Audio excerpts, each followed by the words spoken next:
男子出差为了省钱，就找了家便宜旅馆住，结果睡到半夜，天花板伸出2只带血的手，接着还探出一个浑身是血的女人。恐怖的一幕，差点把他当场吓。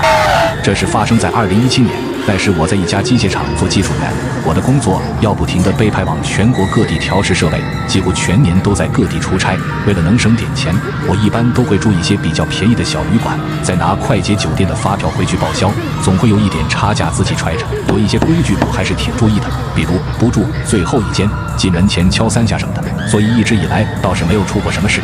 那天也是，我选了个楼层中间的房间，敲了3下门后才开门进了屋。这里的房价虽然便宜，但是房间里的洁净度还是让我挺满意的。房间里收拾得干干净净，进屋后也没有什么怪味。对于我一个糟老爷们来说，真的是挑不出什么。因为坐了一天的车挺累的，晚上简单的吃了一口东西，喝了一罐啤酒，我就睡了。我也不知道自己睡了多久，突然被楼上传来的一阵奇怪声音给吵醒了。宾馆住久了，听隔壁声音这种事大家都有体会，我当时也没多想，只感叹这对真够生猛的。可慢慢的听着就不太对了，这声音还是滋滋嘎嘎的那种，但更像是用什么在划地板。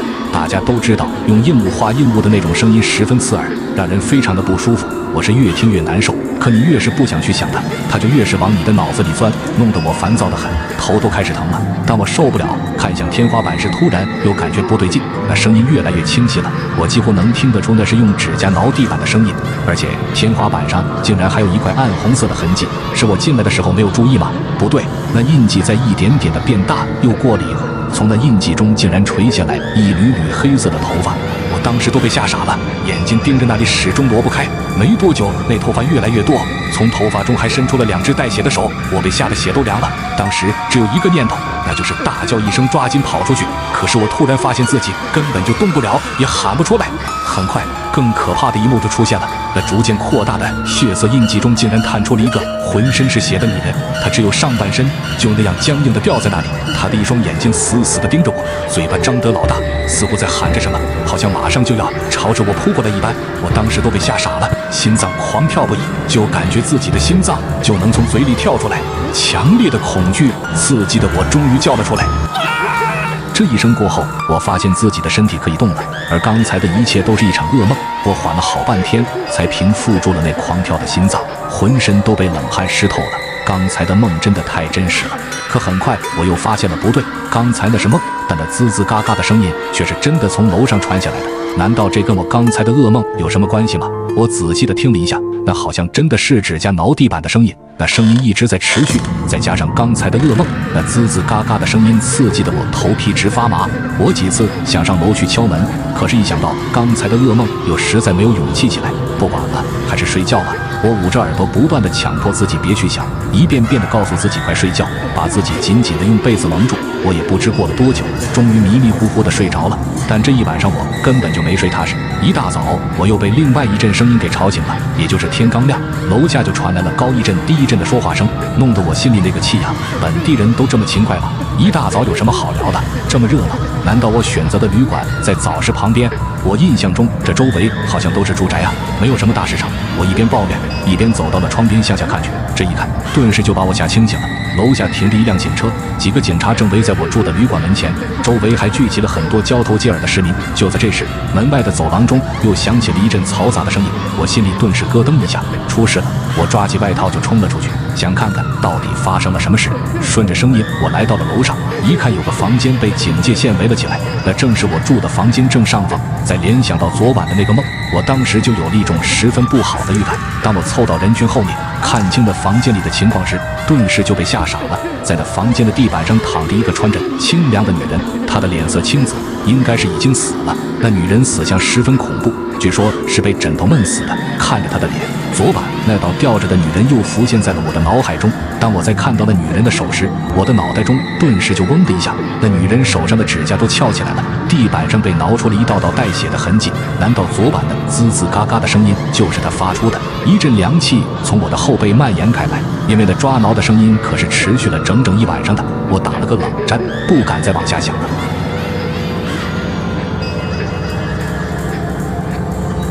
如果你在夜晚照镜子，发现镜子中的自己跟你动作不一致，而且还一脸诡异地盯着你，你会怎么办？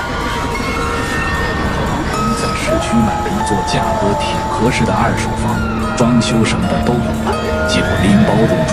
原本挺好的一件事，可让我没想到的是，我却险些为此而送了命。因为是二手房，前任房主的东西很多都留在这了，我和老公收拾起来特别费劲，也是忙活一天，实在累着了。我们两个晚饭后便早早准备睡了。当时我老公已经休息了，而我还在卫生间洗漱，也不知道为什么，我突然感觉身后似乎有人在看着我，那种感觉说是直觉也不为过，总之十分明显。起初以为我老公要睡前上厕所在门口等着，可一回头门口根本没人，于是我也没在意，继续洗漱。可那种被人盯着的感觉却愈发的强烈，我只能不断地告诉自己是我太累了，于是就想赶紧上床去睡觉。可我刚擦干了脸，抬头去照镜子的时候，突然看到了让我头皮发麻的一幕。只见镜子里的我和我本人的动作根本不一致，他此时正阴沉着脸，耷拉着头，仔细再看，那双眼正向上翻着，带着一脸诡异的笑容，紧紧地盯着镜子外的我。这诡异的一幕吓得我顿时就傻了，脚下一滑，一个趔趄就向后倒去，狠狠地撞在了洗手间的门上。这一撞也让我缓过神来了，再次看去，却发现好像刚刚的一幕是我看错了。就在这时，我老公听到动静，急匆匆地跑了过来。此时一切正常，我想我刚刚应该是太累看错了，也就没跟他说。虽然总是感觉怪怪的，但是四下里没有半点异常，我也就回屋睡觉了。这件事过去之后，接下来的几天一切如常，并没有发生什么奇怪的事。直到大概半个月之后，这半个月里，我的脾气不知为什么变得格外的暴躁，因为一点小事就能和老公大吵一架。起初我老公根本不顶嘴，一直让着我，可我依旧是动不动闹起来没完。直到那天，他可能也实在忍不住了，这才冲我吼了几句。吼完之后也没跟我继续吵，而是扭头就出去抽烟了。而我则是一脸烦躁，根本就压不住火气，坐在沙发上气的上气不接下气的。我也不知道当时怎么了，就是情绪越来越崩溃，到最后竟然大哭了起来。也不知哭了多久，我隐约听到沙发后传来阵轻轻的脚步声，我以为是我老公回来了，各种委屈的情绪更是全都爆发出来了，也没抬头，哭得更厉害了。可紧接着耳边竟然传来几句喃喃细语，那是个女人的声音，那声音听着让人很不舒服，直往脑仁里钻。我下意识地抬头去看，却发现在我面前站着的是一个看不清脸的长发女鬼。女鬼一脸诡异地笑着，那双眼睛有一种摄人的光芒。这要是平时，我肯定吓得当场大叫，可当时也不知怎么了，竟完全不害怕，脑子也变得昏昏沉沉的。他依旧在对着我低语，而且他的话就像是有什么魔力一样，让我没法抗拒。听完他的话，我竟浑浑噩噩地走到了电视柜旁，翻来翻去，从一个小抽屉里十分娴熟地找到了前任房主遗留下的一瓶安眠药。我当时虽然浑浑噩噩的，但是看着这瓶安眠药也有些犹豫了。可就在这时，那个女鬼又悄无声息地来到了我身旁。听到她的话，我竟鬼使神差地拧开盖子，把将近半瓶的安眠药一口气全吃了。喝完了安眠药，我整个身子软倒在地上，并不是因为药效，而是我知道我要死了。而那个女鬼依旧站在我身边，满脸邪魅诡异的笑容。看着这副笑容，我的意识越来越模糊，只觉得天旋地转的。或许是我命不该绝，我老公气消了，回来准备好好跟我沟通一下。可当他一进门，看到我躺在地上，嘴里不停地吐着白沫，顿时就吓傻了。当他发现我身边的安眠药瓶子之后，赶紧打了120。好在发现的及时，我被送到医院喜被抢救，终究是捡回了一条命。后来把这事原本的跟我老公说了之后，一打听才知道，这座房子以前死了人，房子的女主人因为一些事一时想不开，和安眠药自尽了。而我那把莫名其妙翻出来喝下去的半瓶安眠药，应该就是她当时喝剩下的。后来我和老公找中介大闹了一顿，但是房子已经买了，也退不了，只能找了个先生给看了看。转过头第2年，活的变态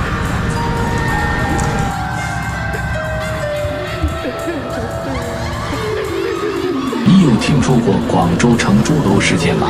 一对新人结婚摆酒宴，却意外发生火灾，结果全部宾客无一幸免。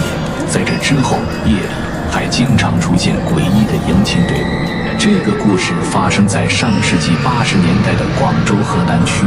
1985年10月份的夜里，河南树珠桥畔的居民早早就睡下了，而31岁的吴老师直到深夜依旧在批改作业。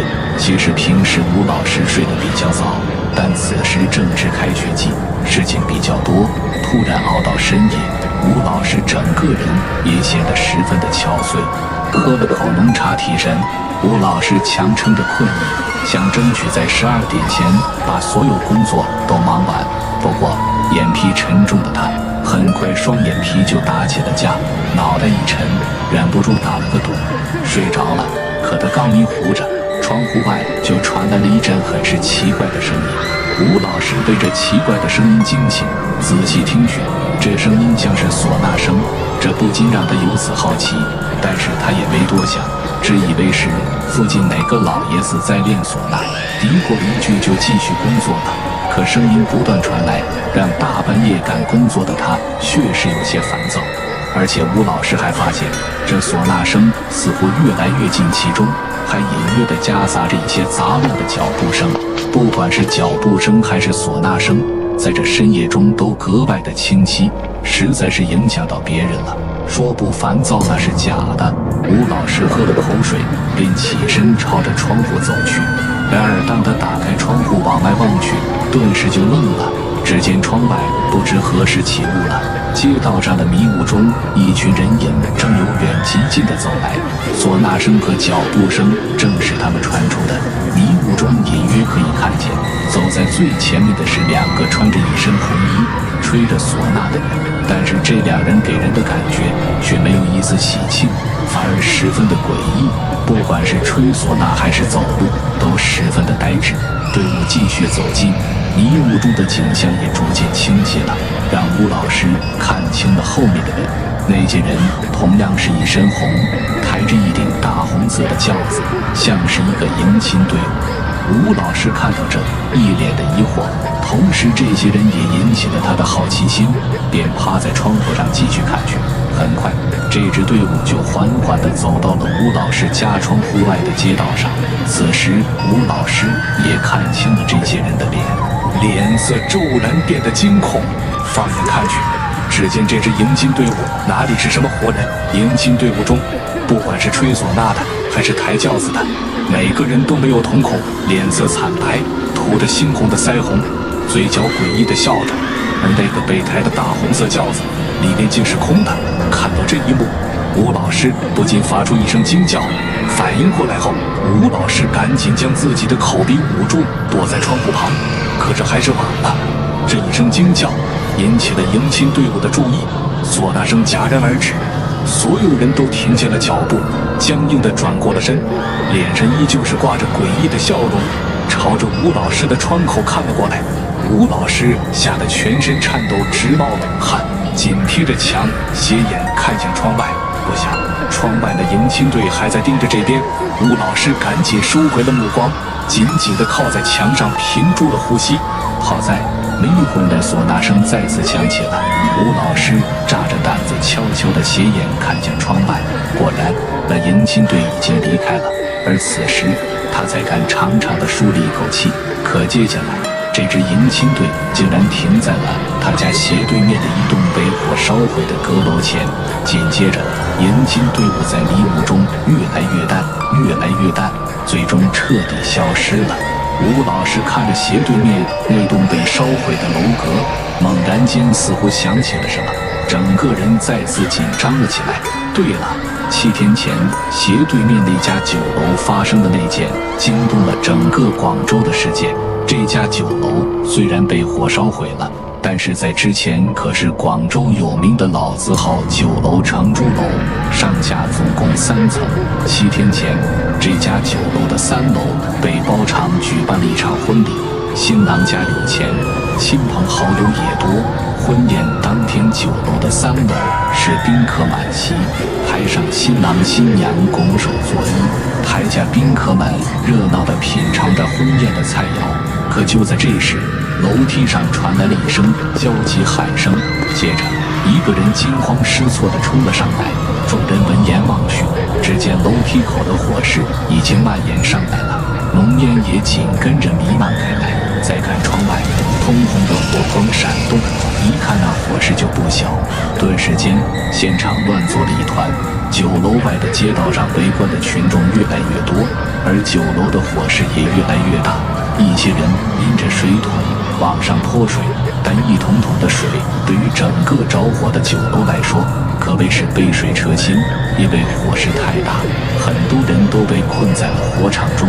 偶有冲出来的客人也是浑身都被烈火烧伤了，那样子别提多惨烈了。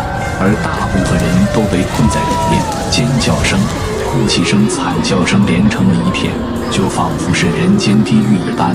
很快，整个酒楼都被火焰吞没了。当一辆辆消防车赶来，浇灭了大火时，整个酒楼都被烧成了废墟。这件事很快传开，一度轰动了整个广州。事后经过调查才知道，这场火灾是因为发电机莫名其妙起火，整场火灾造成了极大伤亡。想到这，吴老师躲在被窝里，浑身止不住地晒抖着。突然，唢呐声响起，吴老师整个人如同被雷击中的一般。窗外的街道上，那支迎亲队又动了起来。随着唢呐声，迎亲队开始往回走了。这次后面抬着的轿子不再是空的，而是坐上了一个新娘，轻纱红盖头下也是一张惨白的鬼脸。迎亲队沿着街道越走越远，最后消失不见了。第二天，这件事迅速地传开了，倒不是吴老师嘴巴大，而是整个树珠桥畔带很多人都在昨天晚上看到了那支诡异的迎亲队。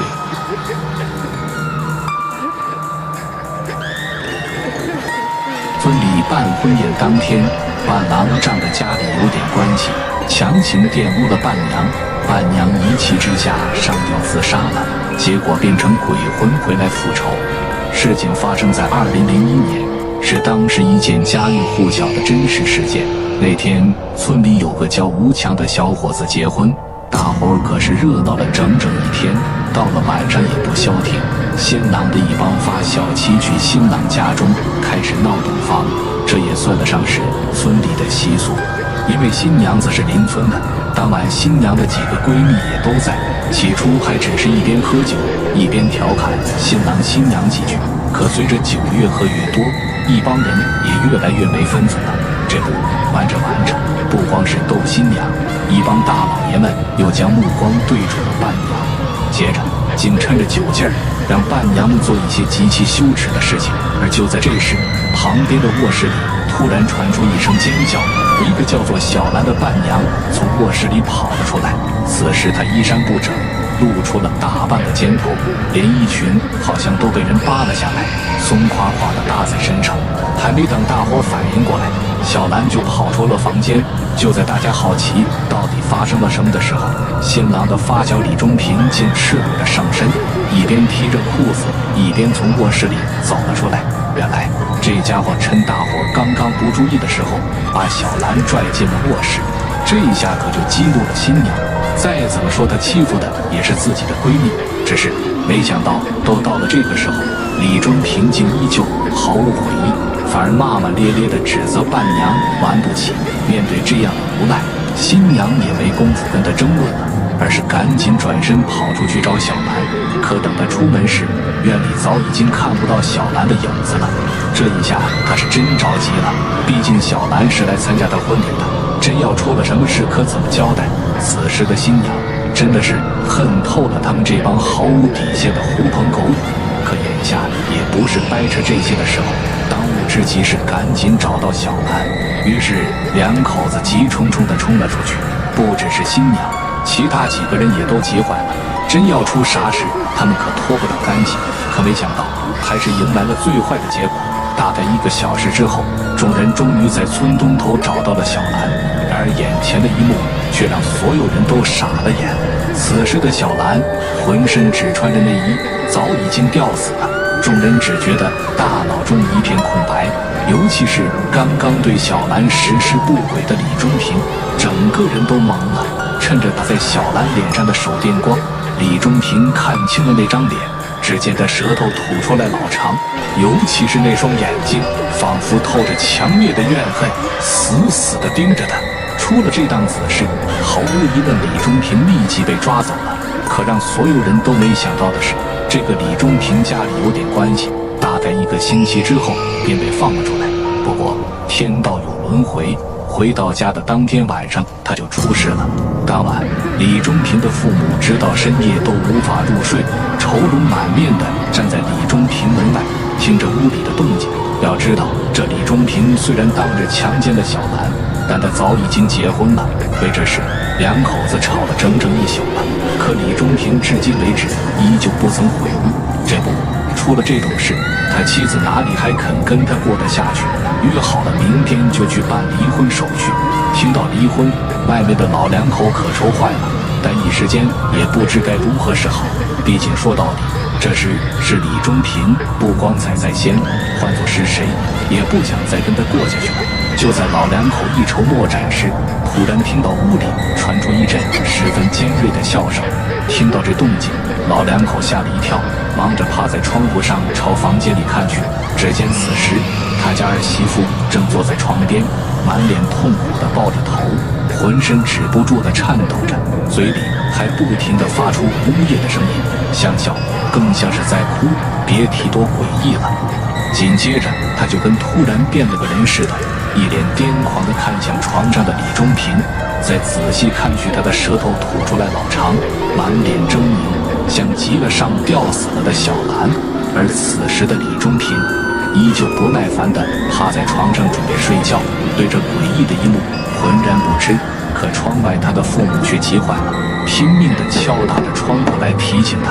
但是当李中平反应过来，转身查看时已经晚了。他妻子已经扑到了他的跟前，看着眼前诡异的妻子，一瞬间他立马想起了那晚吊死在村外的小兰。那个年代农村人本就迷信，看到这一幕，窗外的二老哪里还不明白，他家儿媳妇8成是被那个小兰给上了身。两人不敢耽误，赶紧冲进了屋里，但却听到卧室中传出了一声惊恐的惨叫，这让两人心中更是一沉，忙着又砸起了卧室的房门。他们知道里面肯定是出事了，但偏偏卧室门反锁着，怎么也打不开。情急之下，两人也顾不得其他了，使出浑身的力气将房门撞开。然而当他们看到眼前的一幕时，只觉得脑子里顿时嗡的一声，只见床上、墙上到处都是鲜血，他家儿子李中平躺在血泊中，早已没了动静。仔细看去，李中平的身上密密麻麻全都是刀口，还在不停地往外冒着鲜血。而他妻子此时手里正攥着一把尖刀，躺在一旁，也已经不省人事了。虽说李中平的父母第一时间就把他送到了医院，但毕竟身中数刀，早就没气儿了。之后这事在村里传开了，人们并没有为李中平的死感到惋惜，反而觉得大快人心。据说葬礼当天，村里的人没有一个是过去帮忙的，全都是过去看热闹的。因为受不了打击，李中平的父母也彻底的疯了，整天在村里找儿子。至于李中平的妻子，听说也疯了一段时间，但在精神病院关了一段时间就出来了，并没有因为杀人而判刑。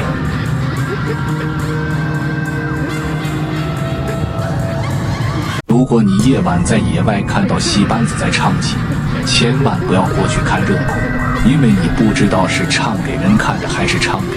这个故事发生在09年，表哥高中辍学后便跟着我就开着大车拉煤。说实话，这个活还是挺挣钱的。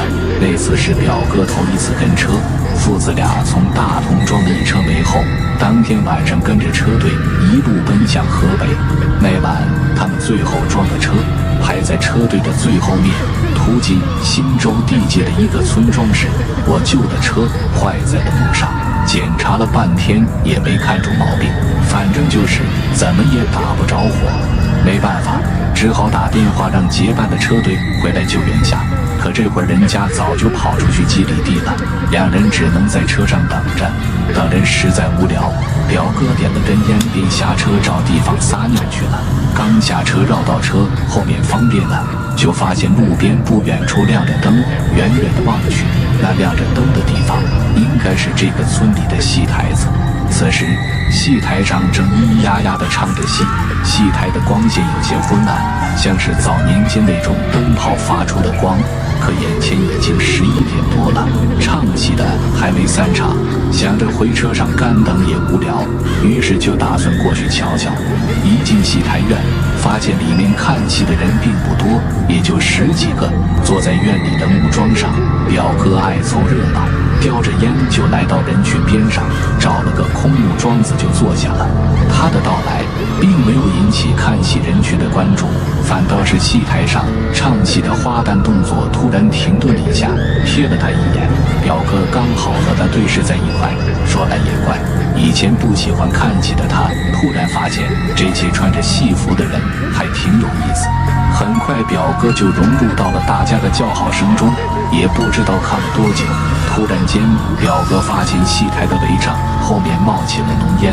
刚开始他以为是舞台效果，可很快就发现了不对劲，轻纱式的帷帐真的燃起了火苗，而且越烧越旺，没一会儿整个帷帐都着了起来。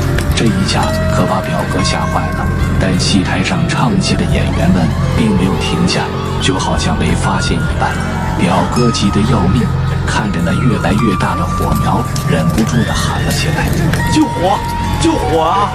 可事情就怪了，不仅台上的演员不惊慌，就连台下的人群也没有反应，他们依旧在专心地看着戏，似乎所有人都没有发现着火了。表哥脑子有些转不过来，不过眨眼的功夫，整个戏台都燃烧了起来。